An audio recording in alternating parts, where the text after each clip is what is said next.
Lawyer Jagadish ಮತ್ತು ದರ್ಶನ್ ಅಭಿಮಾನಿಗಳ ಗುದ್ದಾಟ ಮುಂದುವರೆದಿದೆ. ದರ್ಶನ್ ಹೆಸರು ಹೇಳಿಕೊಂಡು ಜಗದೀಶ್ ಬಿಗ್ ಬಾಸ್ ಮನೆಗೆ ಹೋದ್ರು. ಅವರು ಬಿಗ್ ಬಾಸ್ ಮನೆಯಲ್ಲಿದ್ದಾಗ ದರ್ಶನ್ ಅಭಿಮಾನಿಗಳೇ ಅವರಿಗೆ ಸೋಷಿಯಲ್ ಮೀಡಿಯಾದಲ್ಲಿ ಸಪೋರ್ಟ್ ಮಾಡಿದ್ದು. ಈಗ ನೋಡಿದ್ರೆ ದರ್ಶನ್ ಅವ್ರ ಬಗ್ಗೆನೇ ಮಾತನಾಡ್ತಾರೆ ಅಂತ ಇತ್ತೀಚೆಗೆ ದಚ್ಚು ಫ್ಯಾನ್ಸ್ ಜಗದೀಶ್ ಅವರನ್ನ ತರಾಟೆಗೆ ತೆಗೆದುಕೊಂಡಿದ್ರು.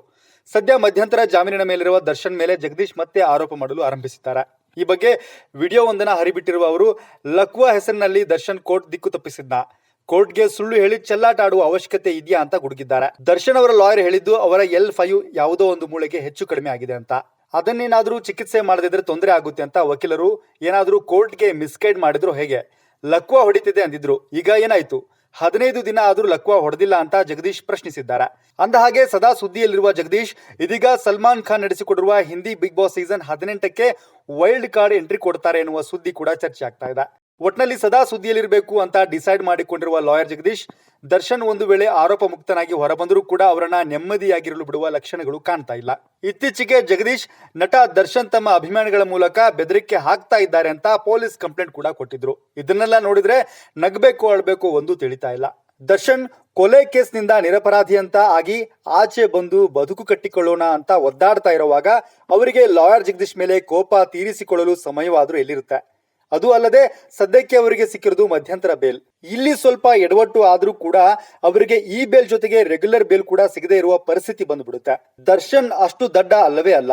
ಈಗ ಅನುಭವಿಸ್ತಾ ಇರುವ ಕಷ್ಟವೇ ಸಾಕು, ಇನ್ಯಾವತ್ತು ಯಾರ ತಂಟೆಗೂ ಹೋಗೋದು ಬೇಡ, ನಾನಾಯ್ತು, ನನ್ನ ಸಿನಿಮಾ ಆಯ್ತು, ನನ್ನ ಅಭಿಮಾನಿಗಳಾಯ್ತು, ನನ್ನ ಕುಟುಂಬ ಆಯ್ತು ಅಂತ ಇದ್ದು ಬಿಡೋಣ ಅಂತ ನಿರ್ಧಾರ ಮಾಡಿಕೊಂಡಿರುವ ದಾಸನಿಗೆ ಜಗದೀಶ್ ಯಾಕೋ ಕಿರಿಕಿರಿ ಮಾಡ್ತಾ ಇದ್ದಾರೆ.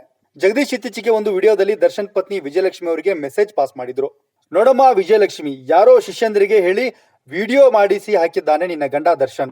ನಿನ್ನ ಬಗ್ಗೆ ನಾವು ಇಷ್ಟೆಲ್ಲ ಒಳ್ಳೆಯದು ಮಾತನಾಡಬೇಕಾದ್ರೆ ನನ್ನ ಹೆಂಡತಿ ಮಕ್ಕಳ ಬಗ್ಗೆ ನಿನ್ನ ಗಂಡ ಅವನ ಶಿಷ್ಯಂದ್ರು ನೇಣು ಹಾಕ್ತೇನೆ, ಪಾಯ್ಸನ್ ಹಾಕ್ತೇನೆ ಅಂದ್ರೆ ಹೇಗೆ ಅಂತ ರೆಬಲ್ ಆಗಿದ್ರು. ತಮ್ಮ ಹಾಗೂ ಪತ್ನಿ ಮಕ್ಕಳ ವಿಷಯಕ್ಕೆ ದರ್ಶನ್ ಅವರು ಬಂದ್ರೆ ಸುಮ್ನೆ ಇರಲ್ಲ ಅಂತ ಎಚ್ಚರಿಕೆ ಕೊಟ್ಟಿದ್ರು. ಈ ಎಲ್ಲಾ ವಿವಾದಗಳ ನಡುವೆ ಲಾಯರ್ ಜಗದೀಶ್ ಹಿಂದಿ ಬಿಗ್ ಬಾಸ್ಗೆ ಎಂಟ್ರಿ ಕೊಡುವ ಬಗ್ಗೆ ಮಾತನಾಡಿದ್ದಾರೆ. ಇಷ್ಟು ದಿನ ಬಿಗ್ ಬಾಸ್ ನ ಕಥೆ ಸುದೀಪ್ ದಾದಾ ಅಂಡ್ ಜಗ್ಗು ದಾದಾ ಜೊತೆ ಆಗಿತ್ತು. ಇನ್ ಮುಂದೆ ಬಾಲಿವುಡ್ ನ ಕತೆ ಸಲ್ಮಾನ್ ಖಾನ್ ವಿತ್ ಜಗ್ಗು ದಾದಾ ಜೊತೆ ಆಗಲಿದೆ ಎಂದು ಲಾಯರ್ ಜಗದೀಶ್ ಹೇಳಿಕೊಂಡಿದ್ದಾರೆ. ಕರ್ನಾಟಕದವರ ಬಾಲಿವುಡ್ ಎಂಟ್ರಿ ನಮ್ಮ ಐಶ್ವರ್ಯ ರೈ ಅವರಿಂದ ಆಗಿದ್ದು. ನಂತರ ಶಿಲ್ಪಾ ಶೆಟ್ಟಿ, ಪ್ರಕಾಶ್ ರೈ, ಸುದೀಪ್ ಎಂಟ್ರಿ ಕೊಟ್ರು. ಈಗ ಅದೃಷ್ಟ ನಮಗೂ ಕೂಡಿ ಬರುತ್ತಿದೆ.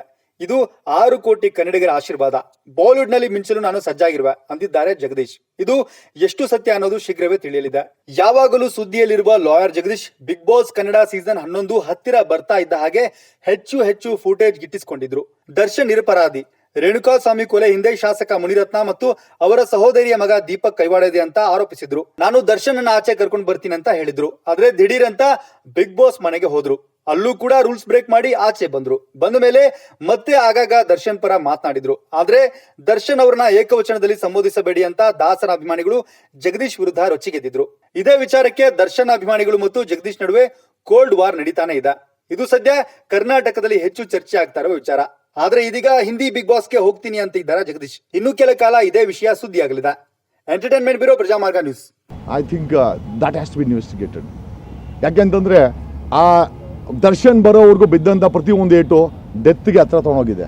ಸೊ ನಮ್ಮ ಕ್ವಾಂಟಮ್ ಏನು ಅಂತಂದರೆ, what is a death rate each ಒದೆ, ಅಂದರೆ ಬಿದ್ದಂಥ ಪ್ರತಿಯೊಂದು ಒದೆ, ಕೊಟ್ಟಂಥ ಪ್ರತಿಯೊಂದು ಹಿಂಸೆ ಡೆತ್ಗೆ ಎಷ್ಟು ಹತ್ರ ಕೊಂಡೋಗಿದೆ ಅಂತ. ಫೈನಲ್ ಡೆತ್ ಆಗಿದೆ. ದರ್ಶನ್ ಬಂದಾಗ ಆಯಿತು ಅಥವಾ ದರ್ಶನ್ ಬಂದು ಹೋದ್ಮೇಲೆ ಆಯಿತು, that's A different matter. Darshan ಬರೋವರೆಗೂ ಬಿದ್ದಲ್ಲ, ಒದೆ ಬಿತ್ತಲ್ಲ. ಆಮೇಲೆ ಅಫ್ಕೋರ್ಸ್ ಎಲ್ಲರಿಗೂ ಬಂದಾಗೆ ನನ್ನ ಗೆಳತಿಗೆ ಯಾರಾದರೂ ಕೆಟ್ಟ ಮೆಸೇಜ್ ಹಾಕ್ತಾರೆ, ನನ್ನ ಗೆಳತಿ ಏನಾದ್ರು ಹೇಳಿದ್ರೆ ನ್ಯಾಚುರಲ್ ನಾನು ಎಲ್ಡಕ್ಕೆ ಹೊಡೆದಿದ್ದೀನಿ. ಅದರಲ್ಲಿ ಅದು ಸ್ವಾಭಾವಿಕವಾದಂಥ ಏಟುಗಳಿಗೆ ಮನುಷ್ಯ ಸಾಯಲ್ಲ. ಹಿಂಸೆ ಕೊಟ್ಟಾಗ, ಚಿತ್ರ ಹಿಂಸೆ ಕೊಟ್ಟಾಗ, ಇಂಟೆನ್ಷನ್ಲಿ ಇವನನ್ನು ಮುಗಿಸ್ಬೇಕು ಅಂತ ಇದ್ದಾಗ ಕೊಲೆ ಆಗೋದು.